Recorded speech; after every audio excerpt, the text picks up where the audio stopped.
a date which will live in infamy. On 1,000 battlefields, our nation's found its confidence and found its mission. It is the spirit of our soldiers and sailors and airmen and Marines carried it to victory, and sometimes carried into eternity. We owe them a debt. We repay it with a pledge to preserve their memory against the tide of time.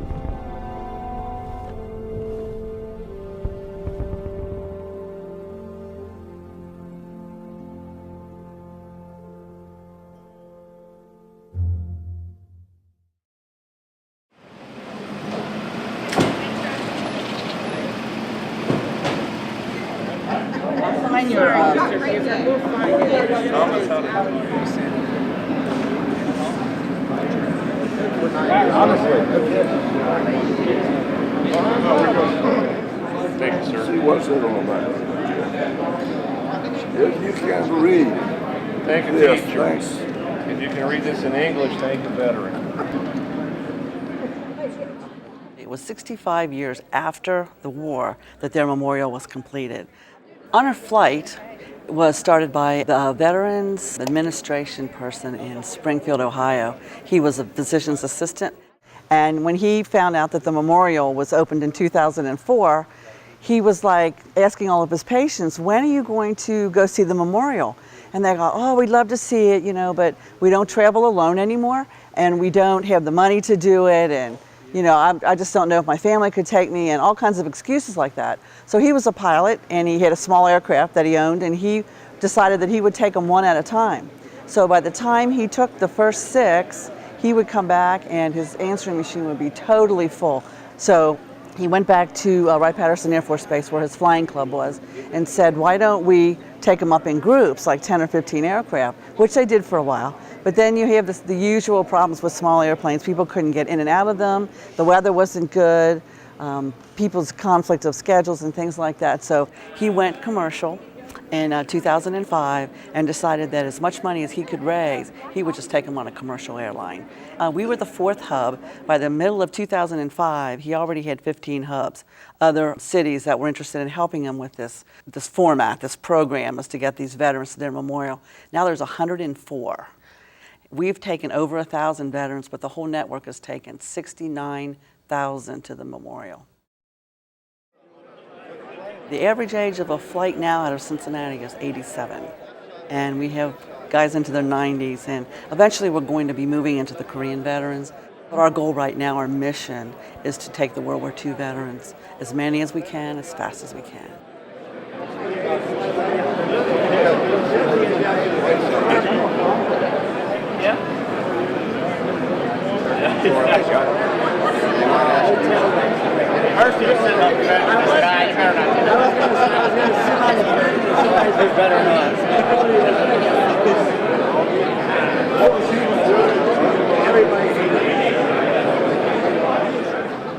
Welcome to your honor flight.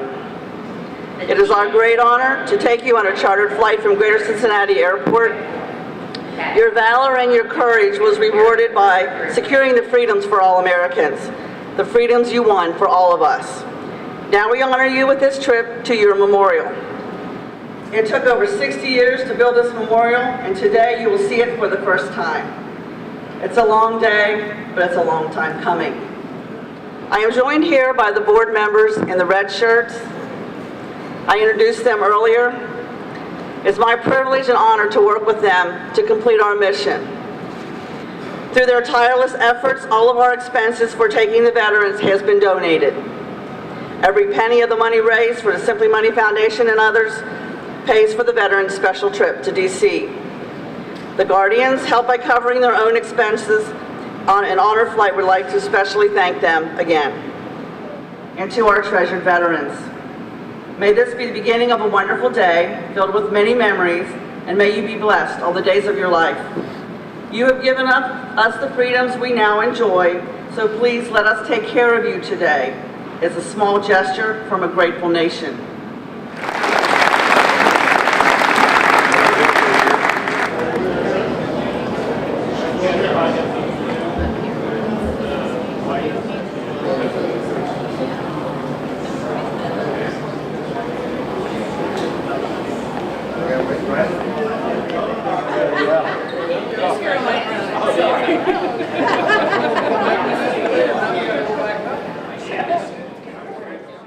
I'm your typical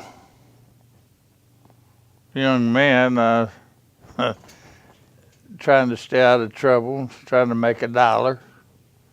And then I decided to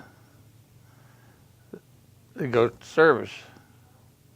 And see, it looked like I had a little better opportunities. I had some ROTC training, and I was made a platoon sergeant in basic training, and that was something of a laugh. And then I was reassigned to a company. They just started this Universal Military Training School, and I found this UMT just a little bit like the babysitting. So I said, would you mind cutting some orders for me and ship me to Japan or somewhere? So they did. They got me into special detail, and I went to Camp Stoneman, where I was reassigned and to Sagamo Prison. I was stationed at Sagamo from early part of '48 to then I was discharged in '53 when the North Koreans invaded South Korea. We all decided to go with. We wanted to go to Korea. We got on one Japanese ship that crossed to Korea, and we had that about 20 square miles of peninsula left there at Busan to defend and to keep the North Koreans from coming all the way ride us back into Japan. And then that's when they hit us real hard. And that's when I was wounded and made it back to a field hospital.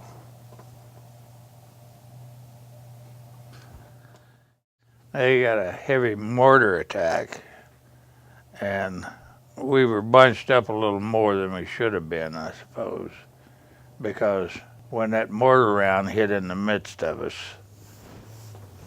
the only one that it didn't kill out of 5 was me.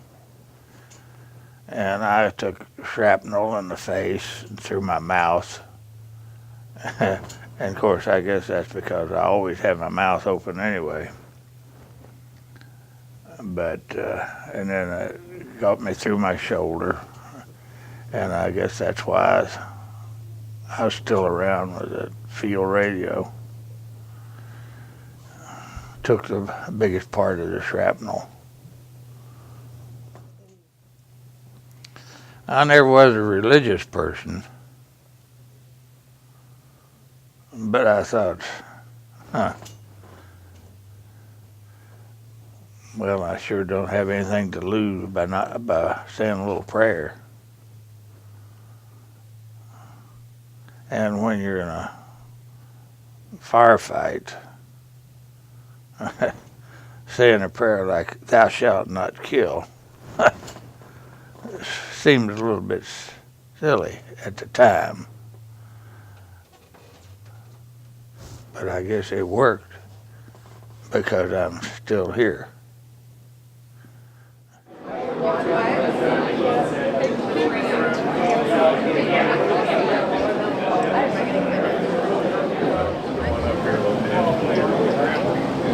We probably will when we get to the other.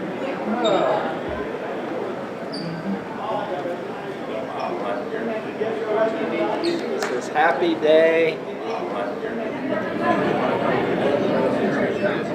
First Lieutenant MAC, which is the Medical Service Corps, Medical Administrative Corps.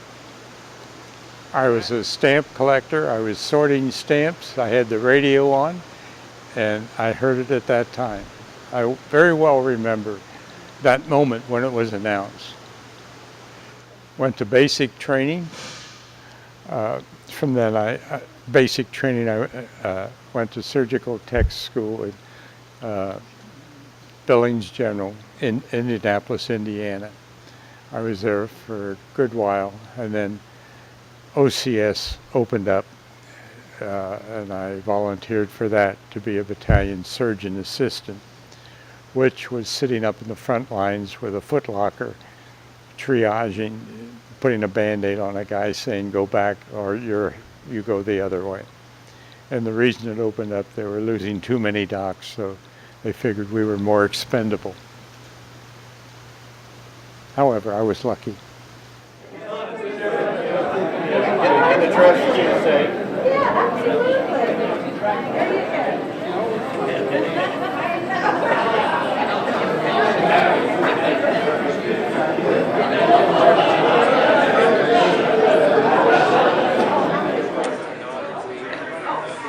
They were having like pep rallies in the area to recruit nurses because they needed them so badly.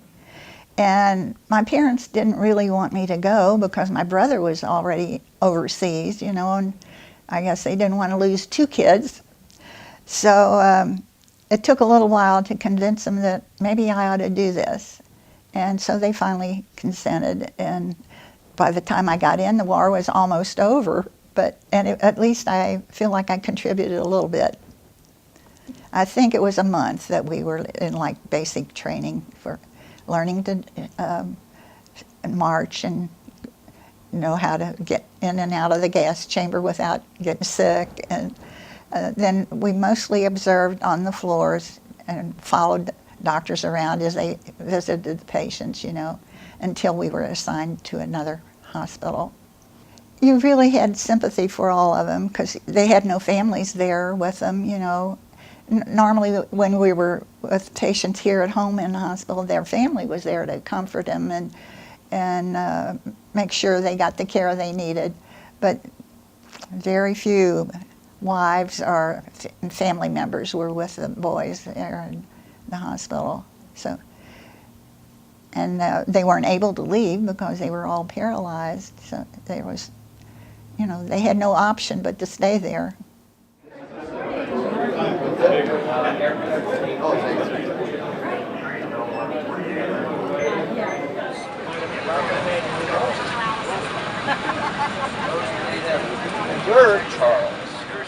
December the 7th, when it all happened, I went to town. They was lined up for maybe half a block of farm boys, grocery boys, whatever. Anything that they were doing, they quit and went in for this. And I tried 3 different times, and the guy said, "You're too young." I was just 16. So a couple of days later, I went home and wrote my mother's name on the paper, took it back up there, and I went to another recruiter that didn't know me, and he took me.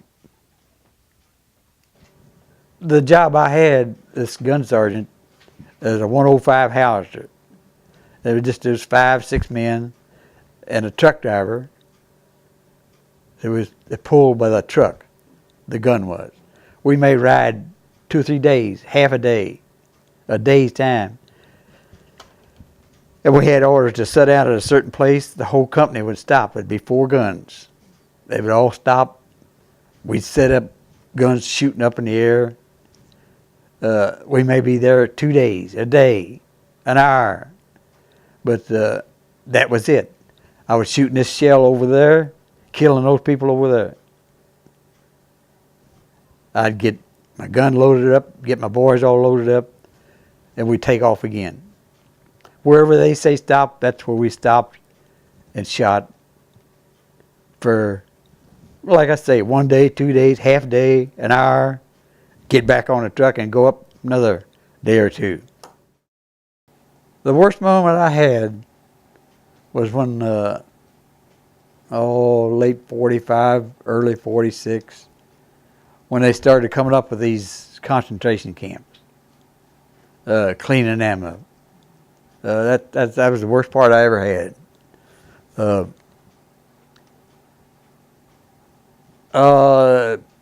The people was in horrible shape. They was all Jewish, Polish, prisoners of war, melted there, dehydrated, nothing left of them, dying. We had to get them out, put them in a truck, take them to where they was going to bury them, and that was the worst part I ever had. Killing nobody, I didn't care about that. But that was the worst part I ever had. When they said, Ezra Roy, you're going home, I said, thank you. I was ready to go. I'd done my bit, I thought, and I was ready to come home. There we go.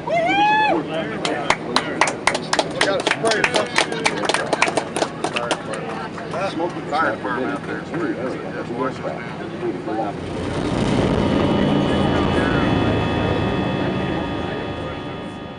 I remember the news came that Pearl Harbor had been attacked. That wasn't very exciting. I didn't know where Pearl Harbor was.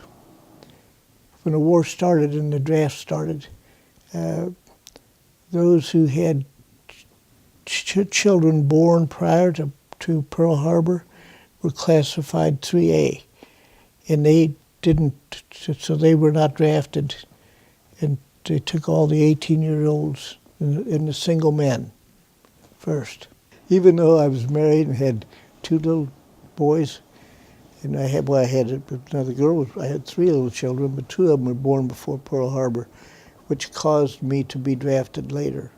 But it was a relief, because I was uncomfortable. All my friends and guys I worked with, they were drafted, and I felt I had some guilt. But when I was drafted, that gave me a great relief. And we were assigned to stay there and to help train the new 18-year-olds that were coming in.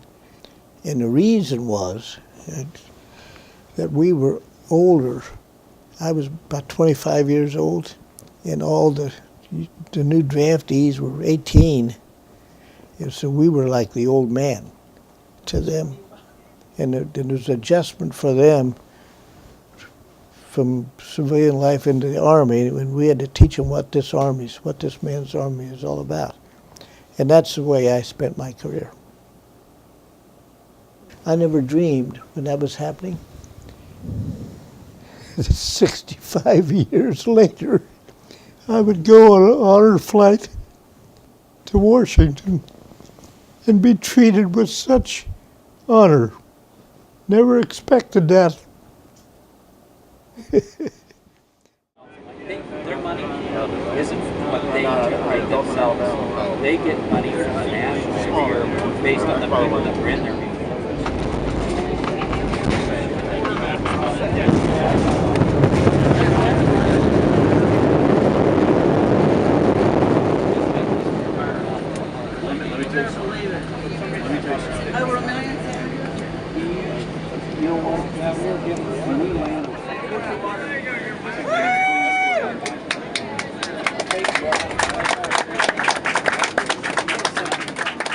We go into the charter terminal in DCA in Washington, and invariably, not always, you can't plan this, but this was a ship that had just come in from Italy with all the guys and the women that were headed to their home port. And when they saw he was coming up through the jetway, they're like, oh man, these are vets. So the commanding officer let them come over, and by the time they were all saluting, we were all in tears by the time we got to the bus.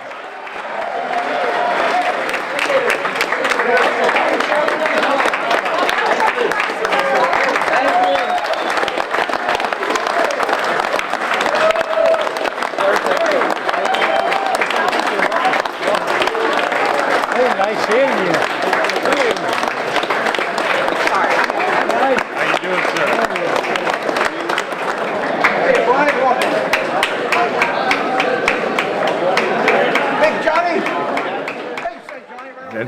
said, I felt like Caesar taking over Rome.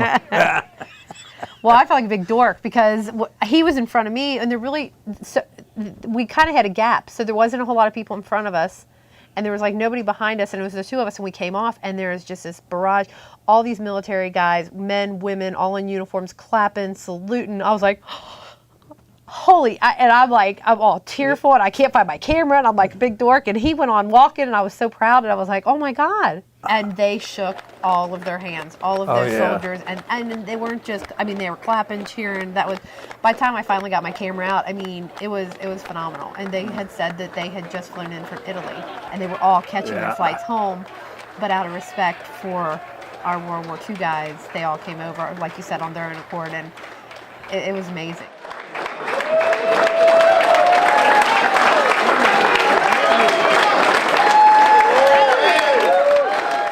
I'm glad I was behind him. I was pushing him in a chair, but I was sobbing. And as I'm sobbing through the line, the guys that are shaking hands with him are patting me on the back, telling me it'll be okay, and that, calm, just take a deep breath. And then one of the other guardians, when I got to the end of the line, he got a hold of me and gave me a big hug and said, "You got to quit crying."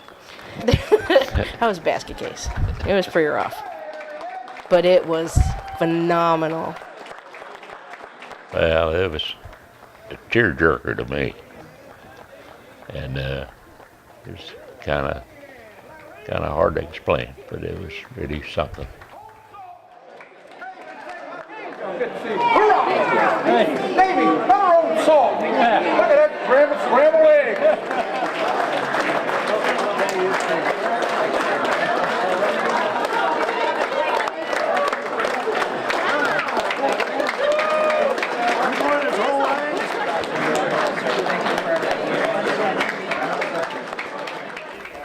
But when we got off, we weren't expecting anything.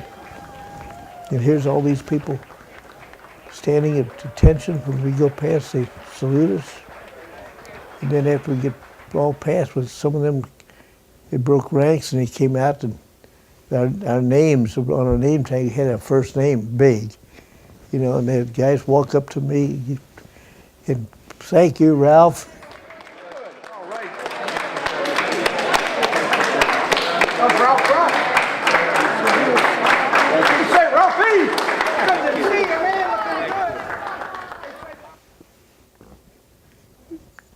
Never expected to be treated that way.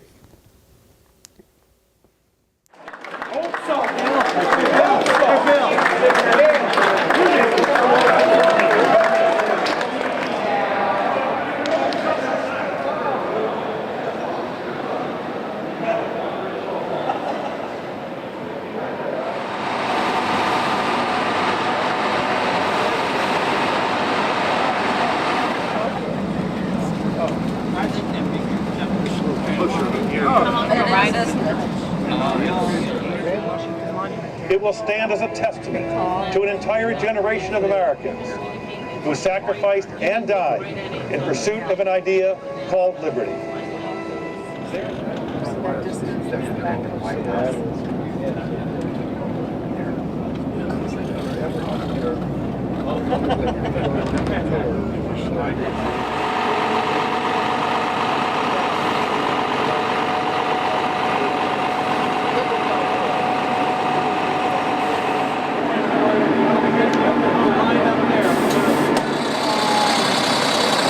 Welcome to your memorial. Go Navy. Thanks for your service. Second, we're on the break. I hope you'll really enjoy the memorial. It's a great memorial.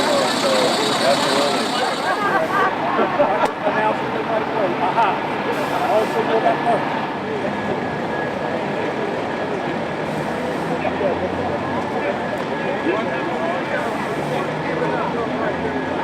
Hey, Bob. David Campbell. Thanks for making me not yell. Did you take him to Gilroy? Right here. All right.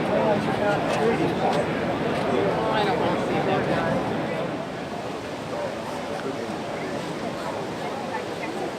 All right, how we doing, Raymond? Thank you for your service, sir. Appreciate you coming out today. There you go. How you doing, sir? Thank you. Welcome to Memorial. Thank you. Welcome. How you doing, sir? Welcome. What's really cool about the World War II Memorial is you get to go in it.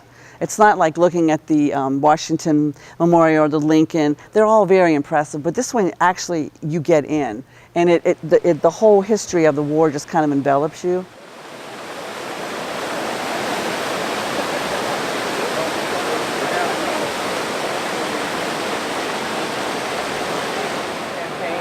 At the base of each pillar is a small pond, and they list the combats for those operations.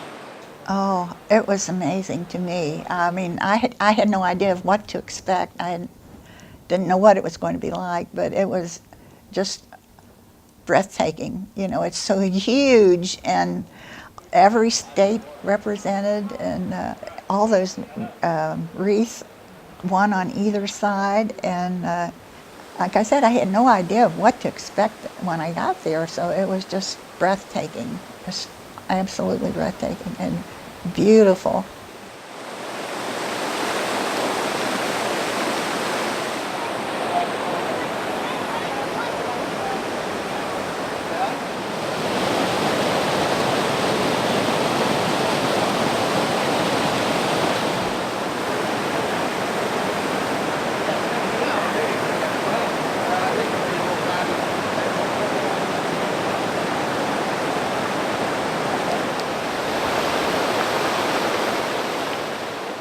You know, he served in the Pacific, so I got the picture of that, and you know, took him over to where said Ohio, and they had our flag up on there and that kind of stuff. And then listened to that tour guide say that all those pillars are exactly 17 feet high.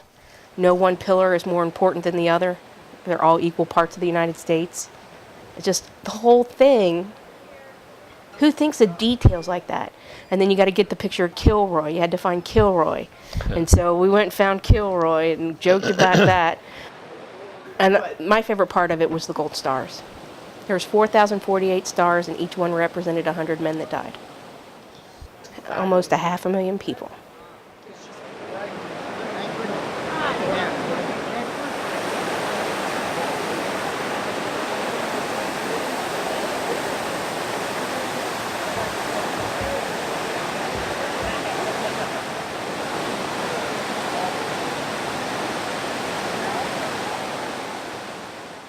What you did, it was worth the wait, because it's breathtaking. Yeah, It's absolutely well deserved. I mean, well thought out, everything about it, and even down to every inscription, everything. The whole memorial, everything about the memorial, from the ropes that tied the states together, the states all being the same height, the etchings, you know, from the presidents, and the sayings from different people, and the D-Day, and that, you know, and then it sloped down into the reflecting pool with the fountains, and there was a fountain for each one of the states, and you're sitting there looking at all that and thinking, who sat and thought all that out that perfectly? There's not a thing about that memorial that is not just perfect.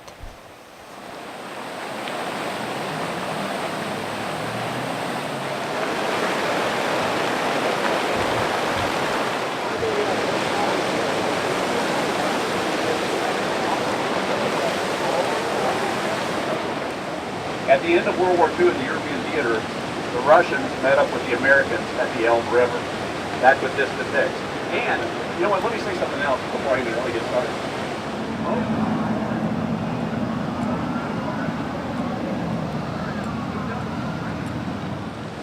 This relief depicts women in the military. Very important role throughout World War II.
Watching him experience all of this. You know, it's like that whole Private Ryan where they're walking behind their dad. So when we're doing the Korea thing and we're walking up and I'm watching him and looking at it and knowing this is what he lived, that was pretty amazing.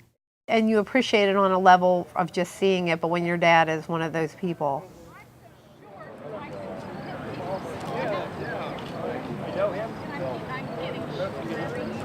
This guy right here? My ultimate favorite thing that I've heard my entire life, that people of my generation, people today still don't realize, and people even after September 11th, that I've heard and lived by, and I repeat, is the, you know, at first I was a little disappointed because in World War II, there's all these really cool statements of all the things that people say. And there wasn't any really cool except the one and only statement. And what is it, Dad? Freedom isn't free. He has said that, and I was like, oh my God, that's it. That was my very favorite moment, yeah.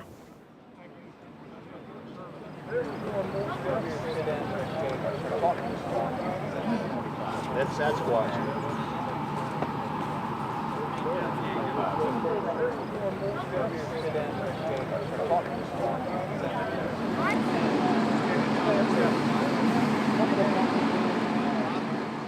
We go to Iwo Jima. That memorial is kind of special because Americans thought that was the World War II memorial. It's actually the Marine Memorial. So we tell them everything about that memorial that we can.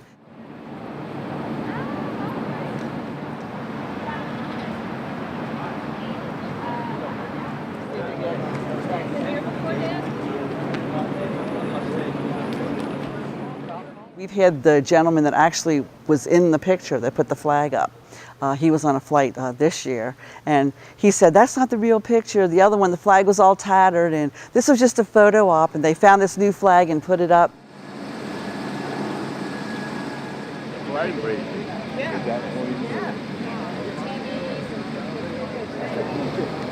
can read it in English, think of it.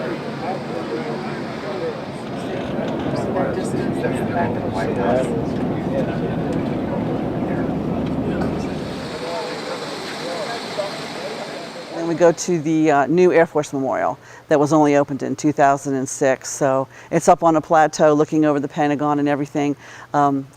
The whole Washington panoramas before us, and it's very impressive. Huge, gigantic aircraft going up in the air, silver, that the sun's shining, you've got your stainless steel, and it's just very humbling what the aircraft did.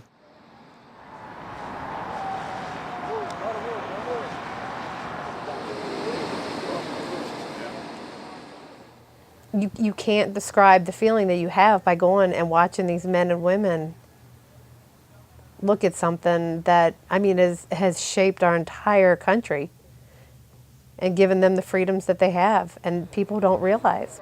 They don't realize how much work and what people did and how people died.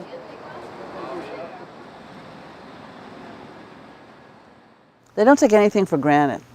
Nothing.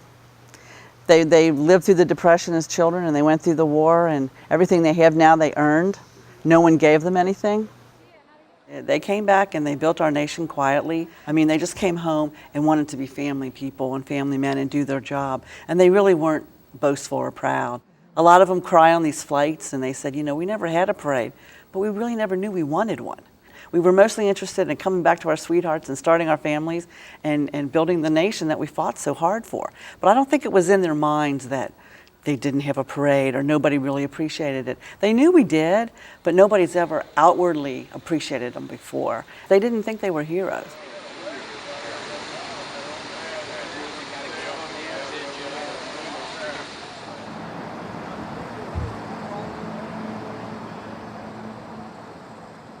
When we were discharged, there was nothing formal about that at all. You're on your own, young fella. Let's go.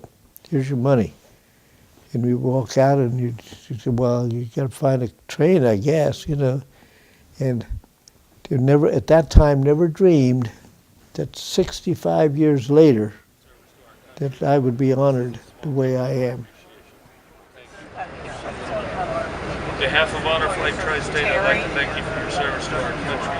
We appreciate it. This is a small token of our appreciation. Thank you very much.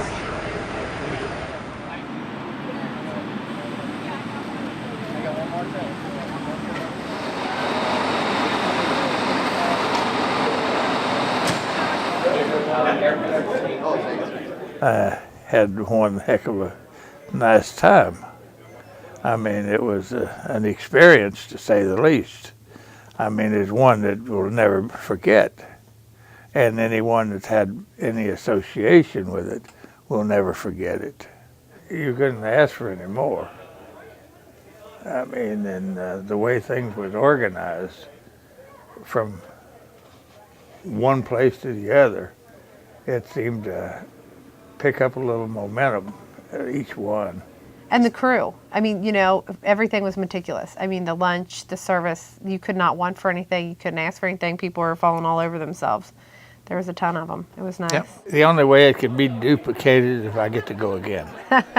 There you go. It's definitely an honor flight.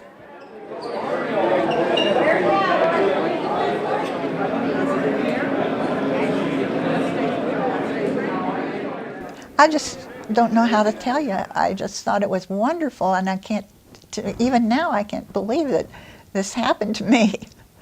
Why? What did I do to deserve that? But it was wonderful.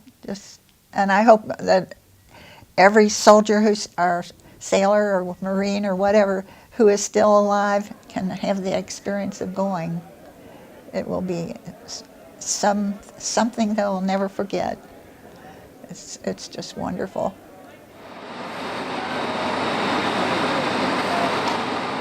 They treat you like a general. The 5-star general couldn't get treated any better.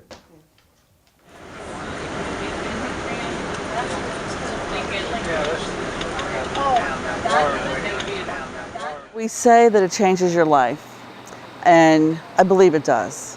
It connects you to the past in a way you've never been connected before, because it's human beings. To me, the war was either a page in a history book or a black and white movie with Jimmy Stewart, and my own father wouldn't talk about the war, but it connected me to his generation and to him, even though he's passed, to what they accomplished and how little gratitude they got.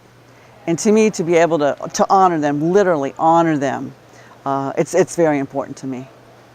That's what's been a really huge part for me in Honor Flight, is the fact that I finally get to say thank you, because I didn't do anything for my country before that. I was caught in the Vietnam era, you know, wife, married, kids, and I didn't get to do anything. I didn't think about it. I didn't walk with a picket sign and protest the war, but I didn't do anything positive either. And now is my chance to finally do something for my country. If I can make one of these women or gentlemen have a really perfect day, that's my service now. That's what I get to do.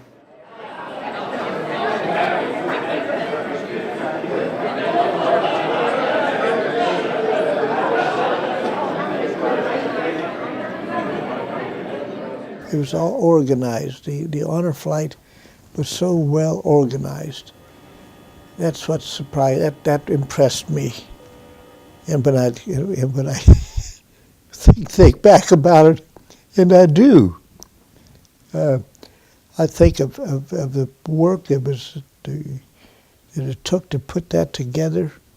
But I've think of all the little things that they had to manage, and how well they did it. The people behind the scenes that are doing this as volunteers have made it all possible. And I thank them for it.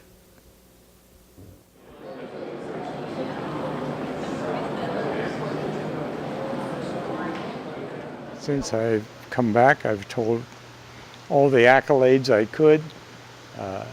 And I'm a salesman for them.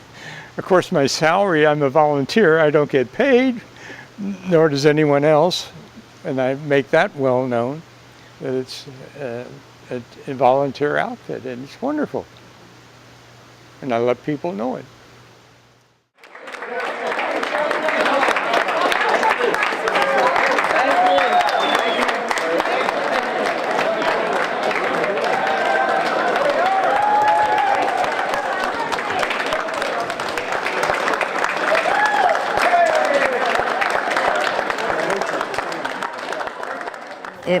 It was an honor, it was a treat, it was a privilege, and it was very well deserved, and the respect that they received from everybody involved was long overdue.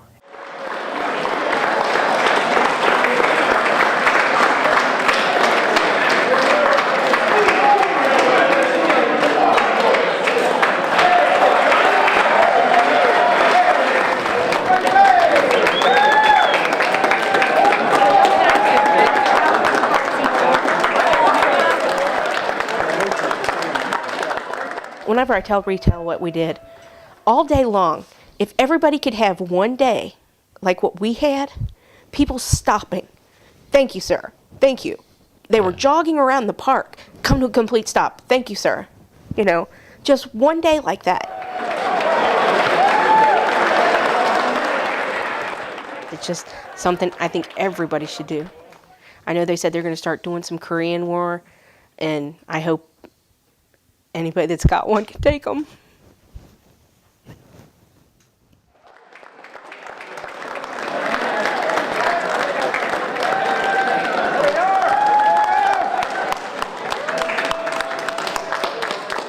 I just feel very grateful, and I feel very indebted to whomever paid for it, because it was just an outstanding trip and something I will always remember. So I hope that every veteran who is still able and alive will be able to get there before it's too late.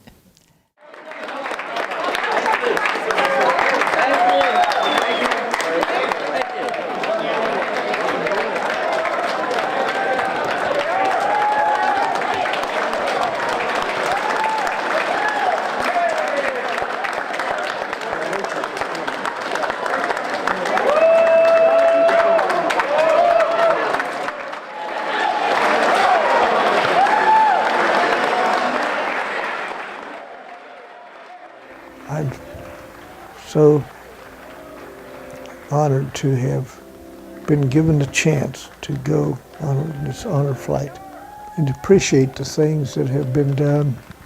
There's all those memorials to make you stop and think and appreciate who we are.